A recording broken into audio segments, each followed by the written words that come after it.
Warren's got the puck. Final seconds of the penalty. Shattenkirk winding. Fire. They score!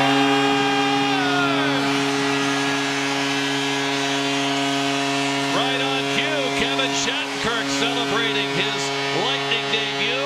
Firing one home. It's 2-1 Lightning.